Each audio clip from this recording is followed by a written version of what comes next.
Қазыға bir ayal өзінің күйесін арызданып келеткен. Күйеуім түні келет, үйге келбей дағы қалат кейде. Өтік мағаны береші маға аз, көңіл бұрушы аз. Шондықтан мен анымен ажырашам, талағын берсін, деп арызданып келеткен қазыға. Күйесін чақыртырды, күйесі келді. Дағы бір жолы қазы себебін сұрады аялдан. Себебін сұрағанда себебін бардығын айтты. Мақұл, мен ажыраштырам екеуіңді. Мақұл, ажыраштырам. Бирок сен азыр үйіңден ештеке албасан, үйдегі бұйымдарың еш нәрсесіге тиюестен, қошналарыңдан ұн болады, су болсын, бардығын қошналарыңдан сұрап, өзің нан жауып, анан алып келесің. Ошо нанды алып келсең, анан мен сені ажыраштырамын дейткен аялға. Аялдағы мақұл деп, бір қошнасыға келіп су сұрайды екен. Bir çelik су беріп тұрыңыз десе, қошнасы аял қарап тұрып, сіздің еріңіз, күйеуіңіз өте жақсы еле ғой, үйіңізге огородыңызға су шығарып қойған еле ғой бұлақты. Мен о алыстан су ташып келемін. Күйеуіме bir жылдан бері айтамын, құдық шығары бер деп, бірақ шығарбайды. Сіздің күйеуіңіз өте жақсы еле, шығарып қойған сіздің огородыңызға дейді екен.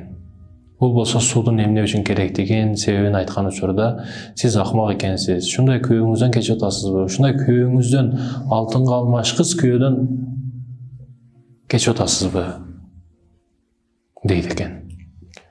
Ептеп ана алдынан қачып бір чақа суды алып алып, екінші қошнасыға кіреді екен. Қошнасыға кіріп бір 3-4 жұмыртқа беріп тұр дейді екен. Емне үшін жұмыртқа керек? Өзіңіздің тоғықтарыңыз бар, сіздің күйеуіңіз тоғықтарды бір жақсы қарайды ғой. Біздің көчеміздегі ең жақсы тоғықтар сізге қарашты ғой.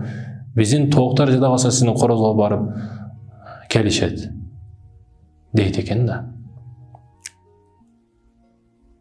Жұмыртқа өзіңізде бар, оға жұмыртқа бар. Бірақ мен қазыға барсам ушындай деді деп себебін айтады екен. Айтса, сіз ақмақ тұрбайсыз бі? Ушындай күйеуіңізден кечесіз бі? Ушындай адеп ақлақты, үйім терезелегем, үй білем деген күйеуден кечесіз бі? Тура емес қылатасыз деп сөздердің насатын айтып отқан өчірде ептеп қашып кетейін деп ал жерден қашады екен. Анда бір қошнасынға келіп, дағыдан, пан, әр нәрселерді сұрап, әр кимесіге кірбесін, әр қайсы қошнасы күйесін мақтап жатты да. Анан нанды ептеп жапты. Жауап өткеннен кейін қазыға алып келді. Қазыға нанды беріп, тұрып,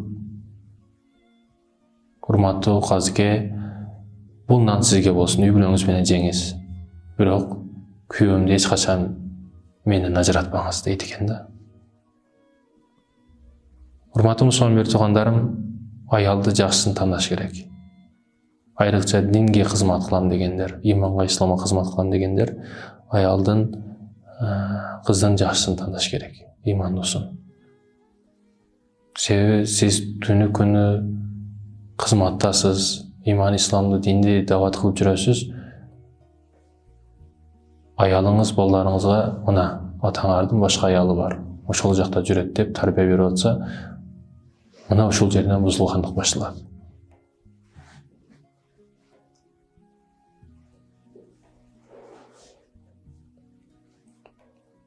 Bir аялдар бар, күні түні күйесі іштейді, үйім дейді, тірілігім дейді, бала чақам дейді, күні түні жүреді, күйесі тапқанға нашүгірлік қылады, намкөрлік қылады.